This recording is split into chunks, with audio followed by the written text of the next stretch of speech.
Good morning student. आज हम आप लोगों को क्लास 6 में जो है सोशल साइंस पढ़ाएंगे। इसमें देखिए अध्याय 4, इसमें जो चैप्टर का नाम है पृथ्वी के 4 वातावरणीय परिक्षेत्र। आप देखेंगे the 4 realms of the earth, मतलब पृथ्वी के जो 4 परिक्षेत्र हैं इस चैप्टर में हमको पढ़ना है, जो हमारे लिए जो बहुत आवश्यक होते हैं। इनके बिना मनुष्य का जीवन जो है किसी भी परिक्षेत्र के अभाव में नहीं रह सकता है, उसके बारे में हम पढ़ेंगे। जो परिक्षेत्र है, 4 परिक्षेत्र जो पृथ्वी के वातावरण में है, आप देखेंगे उनको हम एक एक करके आपको बताएंगे। तो यह आप देखेंगे 4 परिक्षेत्र जो हैं, सबसे पहले हम देखेंगे इसमें जो कौन कौन से हैं। एक होता है स्थलीय परिक्षेत्र, होता है स्थलीय परिक्षेत्र इसको कहते हैं लिथोस्फीयर।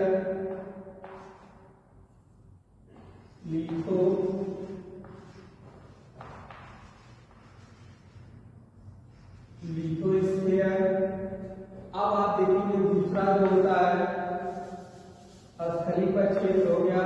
इसके बाद दूसरा आप देखेंगे जलीय परिक्षेत्र होता है, जलीय परिक्षेत्र। जलीय परिक्षेत्र को आप देखेंगे कहते हैं हाइड्रोस्फीयर।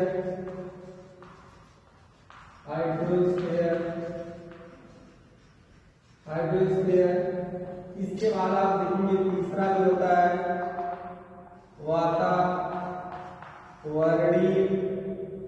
जलीय क्षेत्र हो गया। इसके बाद वायुमंडलीय परिक्षेत्र होता है, वायुमंडलीय परिक्षेत्र। वायुमंडलीय परिक्षेत्र को कहते हैं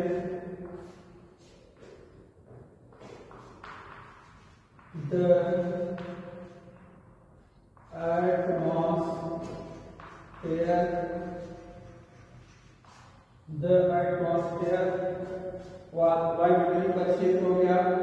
इसके बाद आप देखेंगे जैविकीय परिक्षेत्र चौथा जो है जैविकीय परिक्षेत्र में इसको कहते हैं परिक्षेत्र।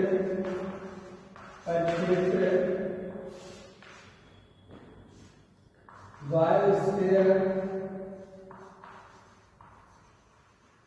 तो इस तरह से हम देखेंगे जो हमारे जीवन के लिए इन सभी परिक्षेत्रों के बारे में अध्ययन करना जरूरी है और हमारे लिए कितना मतलब लाभदायक है, हमारे जीवन में कितना महत्व है, इसका एक एक करके हमको इस चैप्टर में पढ़ना है। तो आप देखेंगे स्थलीय परिक्षेत्र को हम कहते हैं लिथोस्फीयर। इसके बाद हम जलीय परिक्षेत्र को कहते हैं हाइड्रोस्फीयर। तो इस तरह से वायुमंडलीय परिक्षेत्र को आप देखेंगे द एटमॉस्फेयर कहते हैं। इसके बाद जैविकीय परिक्षेत्र को हम कहते हैं बायोस्फीयर। तो इस तरह से ये 4 वातावरणीय परिक्षेत्र हैं जो हमको इस चैप्टर में पढ़ना है। तो आपको पता चल गया कि वातावरण में कितने परिक्षेत्र हैं, 4।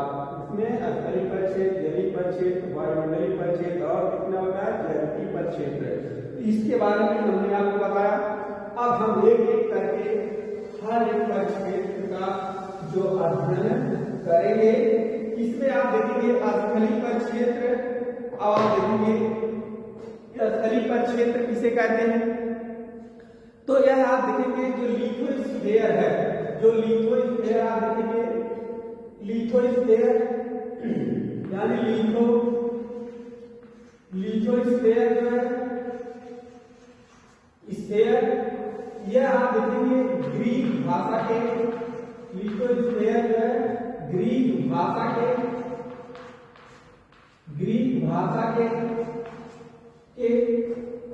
दो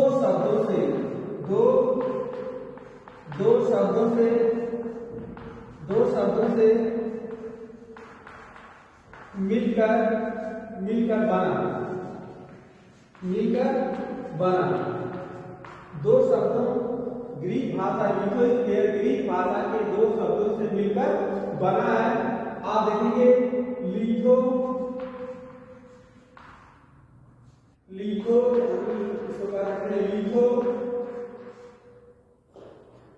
litho plus sphere, sphere litho plus sphere से बना है। लिथो का अर्थ होता है लिथो का अर्थ है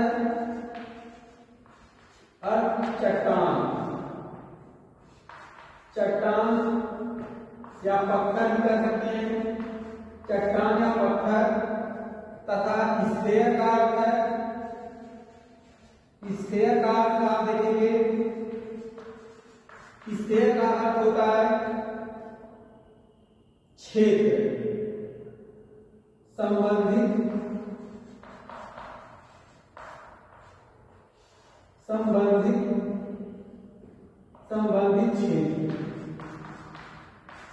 क्षेत्र। इस तरह से आप देखेंगे जो स्थलीय परिक्षेत्र है उसे लिथोस्फीयर कहते हैं। यह ग्रीक लिथोस्फीयर जो है ग्रीक भाषा के दो शब्दों से मिलकर बना है। यह आप देखेंगे ये लिथो प्लस स्फीयर से मिलकर बना है। आप देखेंगे लिथो का अर्थ होता है चट्टान या पत्थर और स्फीयर का अर्थ होता है संबंधित क्षेत्र। अर्थात हम यह कह सकते हैं कि लिथोस्फीयर जो होता है संपूर्ण जो है ठोस चट्टानों और जो है इस तरह से चट्टानें पर्वतों से मिलकर के जो ठोस वस्तुओं से मिलकर के जो बनी है उससे संबंधित क्षेत्र को हम क्या कहते हैं लिथोस्फीयर। यानी हम देखेंगे जो कठोर मतलब कठोर चट्टानों से मिलकर के पत्थरों से मिलकर के इन स्थलों का निर्माण होता है। जैसे आप देखेंगे ऊबड़-खाबड़ पत्थर या स्थलीय क्षेत्र होते हैं, पर्वतों में बटे होते हैं, कुछ समतल होते हैं, तो इस तरह से ठोस के रूप में प्राप्त होते हैं, तो पत्थरों के रूप में। तो इसी तरह से आप देखेंगे जो चट्टानों पत्थरों और जो है ठोस वस्तु से संबंधित क्षेत्र से बने होते हैं उसे क्या कहते हैं लिथोस्फीयर। तो इस तरह से हमने लिथोस्फीयर के बारे में समझ लिया कि यह लिथोस्फीयर किसे कहते हैं। इसके बाद हम देखेंगे जो इसी में आप जो लिथोस्फीयर है जो हमारा भूखंड है यह कई महाद्वीपों में विभाजित है। आप देखेंगे महाद्वीप क्या होते हैं, महाद्वीप जैसे आप देखेंगे कई महाद्वीपों में विभाजित है हमारा स्थलीय क्षेत्र। इसमें आप देखेंगे द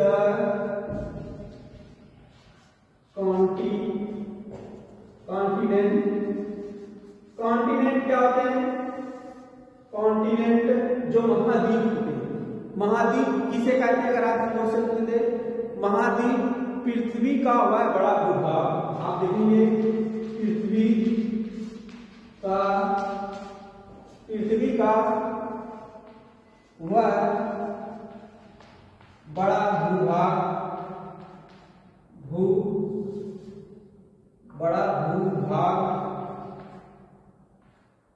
पृथ्वी का वह बड़ा भूभाग जो जल के चारों तरफ से घिरा होता है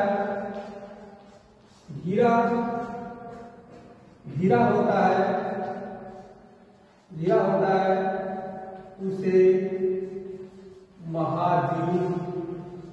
महाद्वीप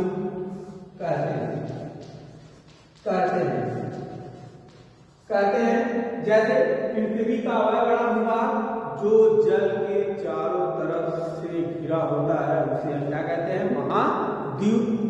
अगर आपको कोई पूछे द्वीप किसे कहते हैं तो आप कहेंगे पृथ्वी का वह सबसे छोटा भूभाग, पृथ्वी का सबसे छोटा भूभाग जल के चारों तरफ से घिरा रहता है उसे क्या कहते हैं, द्वीप कहते हैं। तो यह महाद्वीप को कहते हैं कि पृथ्वी का वह बड़ा भूभाग जो जल के चारों तरफ से घिरा होता है उसे हम महाद्वीप कहते हैं। महाद्वीपों की संख्या कितनी संख्या है? संख्या आप देखेंगे 7 है। कितनी संख्या है? तो महाद्वीपों की संख्या कितनी है? 7 है। अब हम एक एक करके महाद्वीपों के बारे में देखेंगे, जान लेंगे कौन कौन 7 हैं। अब देखेंगे जो पृथ्वी का स्थलीय खंड होता है, स्थलीय परिक्षेत्र में आप देखेंगे 7 खंडों में बटा है। आप देखेंगे एशिया महाद्वीप नंबर 1 पे आएगा, एशिया महाद्वीप। दूसरा आप देखेंगे अफ्रीका महाद्वीप,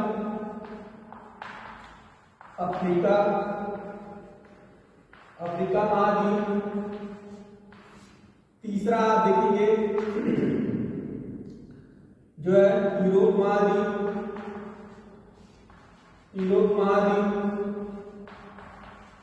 इसके बाद चौथा आप देखेंगे उत्तरी अमेरिका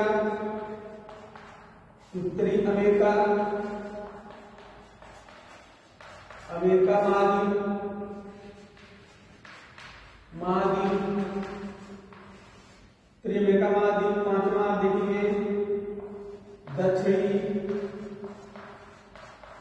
दक्षिणी अमेरिका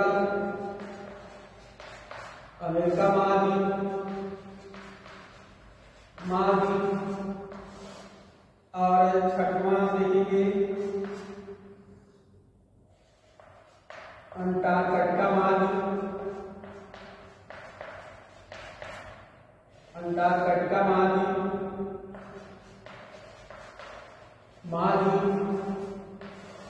अब आप देखेंगे सातवां जो है ऑस्ट्रेलिया महाद्वीप।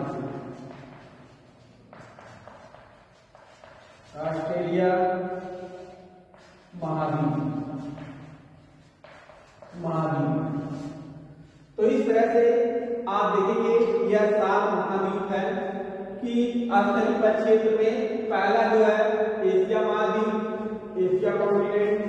आप देखेंगे अफ्रीका महाद्वीप, Asia continent, Africa continent, Europe continent, उत्तरी अमेरिका नॉर्थ अमेरिका कॉन्टिनेंट, तो दक्षिण अमेरिका साउथ अमेरिका कॉन्टिनेंट। आप देखेंगे अंटार्कटिका जो है कॉन्टिनेंट, ऑस्ट्रेलिया कॉन्टिनेंट। इस तरह से आप देखेंगे जो महाद्वीप हैं यह 7 महाद्वीप हैं और यही 7 परिक्षेत्र में आप देखेंगे महाद्वीपों में संसार हमारा बटा हुआ है 7 महाद्वीपों में। और उसमें जो सबसे बड़ा महाद्वीप है, सबसे बड़ा महाद्वीप जो सबसे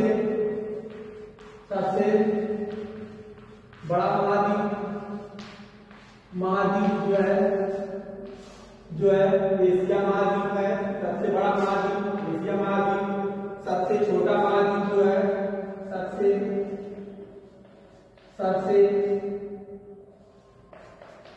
छोटा महाद्वीप सबसे छोटा महाद्वीप जो है ऑस्ट्रेलिया महाद्वीप। ठीक। अब इसके बाद आप देखेंगे दूसरा सबसे बड़ा महाद्वीप अफ्रीका महाद्वीप है। तो इस तरह से आप देखेंगे यह महाद्वीप है जो 7 महाद्वीपों में बटा हुआ है। तो इस तरह से हमने महाद्वीपों के बारे में देख लिए। अब हम देखेंगे इसके स्थलीय स्वरूप क्या होते हैं। स्थलीय स्वरूप के बारे में जानने का प्रयास करेंगे। स्थलीय स्वरूप में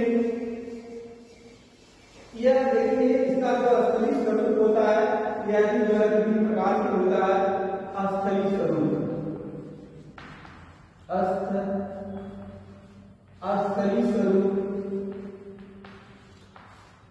स्थलीय स्वरूप में आप देखेंगे जो इसका स्थलीय स्वरूप होता है यह भी जो है विभिन्न प्रकार के होते हैं।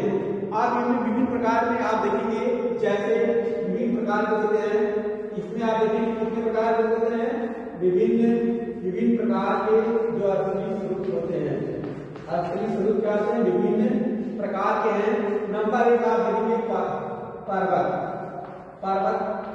आप देखेंगे माउंटेन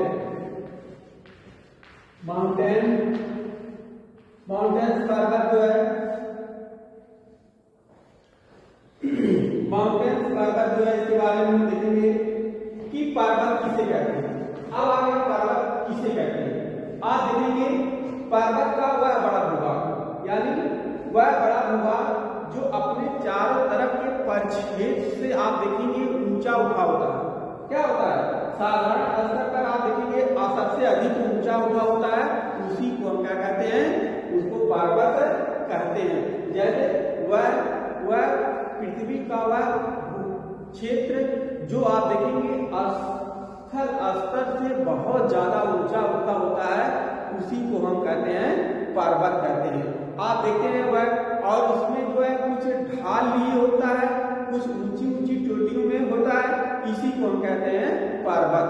पर्वत में आप देखेंगे, अब पर्वत जैसे जो माउंट एवरेस्ट पर्वत है, यह विश्व का सबसे ऊंचा पर्वत है। यह नेपाल में स्थित है। इसकी ऊंचाई 8,848 मीटर है, तो इसको कभी 50 भी कर सकते हैं। इस तरह से आप देखेंगे जो पर्वत है, यह जो है बहुत जमीनी स्तर से बहुत ऊंचे होते हैं, ढाल लिए होते हैं, इसी को हम कहते हैं पर्वत। और आप देखेंगे हिमालय पर्वत विश्व का सबसे ऊंचा पर्वत है। इसी तरह से बहुत से और हिमालय पर्वत जो होते हैं, इसको नवीन पर्वत या युवा पर्वत के नाम से जानते हैं। और जो अरावली पर्वत है, इसको प्राचीन श्रेणी के नाम से, प्राचीन पर्वत श्रेणियों के नाम से जाना जाता है। तो इस तरह से आप देखेंगे पर्वत हो गया। इसके स्वरूप में एक और देखेंगे पठार क्या होते हैं। आप देखिए पठार में हम देखेंगे, पठार का जैसे पृथ्वी के से आप देखेंगे ऊंचा स्थल होता है, और क्या होता है, यह बीच में जो ऊंची चोटी होती है वह थोड़ी समतल होती है। आप जैसे ही देखेंगे यह क्या होता है, ये पठार होगा। क्या है? पठार। तो मतलब कि यह पृथ्वी धरातल तल से जो ऊंचा होता है, और लेकिन जो है यहाँ पे समतल नहीं होता है, चोटी पे क्या होता है? समतल होता है, और इसे समतल होता है, इसी को हम कहते हैं पठार। यानी अपने ढाल लिए होते हैं, लेकिन आप चोटी पे आप जाएंगे तो यह जो क्या होते हैं, यह सब थोड़ा चोटी पे क्या समतल के समान होते हैं, इसी को हम कहते हैं पठार होते हैं। और आप देखेंगे विश्व का सबसे बड़ा, जो दुनिया का सबसे ऊंचा पठार जो है, तिब्बत का पठार। कौन सा पठार है? तिब्बत का पठार। आप देखेंगे दुनिया का सबसे ऊंचा पठार है कौन? तिब्बत का पठार। तिब्बत का पठार यह आप देखेंगे दुनिया का सबसे ऊंचा पठार है। इसके बाद हम देखेंगे पठार हो गया। इसके बाद हम देखेंगे मैदान क्या होगा। मैदान, तो इस तरह से मैदान के बारे में, मैदान क्या होते हैं, मैदान। अब तीसरा इसका आप देखेंगे स्वरूप में मैदान, जिसे कहते हैं प्लेन्स। प्लेन्स क्या होते हैं? जो मैदान। इसके बाद आप देखेंगे जो मैदान है, यह क्या होता है? मैदान जो होते हैं आप देखेंगे मैदानी भूखंड वह अपेक्षाकृत आप देखेंगे बहुत समतल होते हैं, लंबा क्षेत्र होता है और समतल क्षेत्र होता है, इसमें उबड़ खाबड़ भी होता है, लेकिन यह लंबे समय में जमीन पर होते हैं, निश्चित होते हैं, इसी को कहते हैं जो है मैदान, प्लेन, समतल स्थान होते हैं। और निचली स्तर पे हमेशा होता है, जो समतल मैदानी क्षेत्र होता है समतल होता है, और निचली स्तर पर होता है, इसे कहते हैं मैदान कहते हैं। और आप देखेंगे मैदानी इलाकों में साधारणतः सपाट और उबड़ खाबड़ भी क्षेत्र होते हैं, लेकिन इसमें प्लेन जमीनी स्तर पे होते हैं, इसको हम कहते हैं मैदान। और जैसे गंगा का मैदान जो सबसे बड़ा मैदान है, और यूरेशिया में प्रेरी और जो है स्टेपी के मैदान जो बहुत है, प्रेरी जो है घास, शीतोष्ण घास के मैदान होते हैं, इसे विश्व की गेहूं की टोकरी के नाम से जाना जाता है, क्योंकि प्रेरी में जो आप देखेंगे उत्तरी अमेरिका में सबसे ज्यादा जो है गेहूं का उत्पादन होता है, इसी को हम कहते हैं प्लेन्स या मैदान। यह बहुत ही इम्पोर्टेंट है। तो इस तरह से हमने स्थलीय परिक्षेत्र में पढ़ा कि उसके बाद की स्थलीय परिक्षेत्र, वातावरणीय परिक्षेत्र में कितने प्रकार के होते हैं। 4 प्रकार के आपने पढ़ा, जो स्थलीय परिक्षेत्र, जलीय परिक्षेत्र और वायुमंडलीय परिक्षेत्र, और इसके बाद जैविकीय परिक्षेत्र, इनके बारे में जाने। फिर स्थलीय परिक्षेत्र किसे कहते हैं इसके बारे में हमने पढ़ा, और इसमें कौन कौन से 7 महाद्वीपों के बारे में हमने पढ़ा। इसके बाद उसके स्वरूप के बारे में, पर्वत, पठार और मैदान के बारे में हमने पढ़ा। अब इसके बाद अगले जलीय परिक्षेत्र को हम अगले टॉपिक में रखेंगे। धन्यवाद।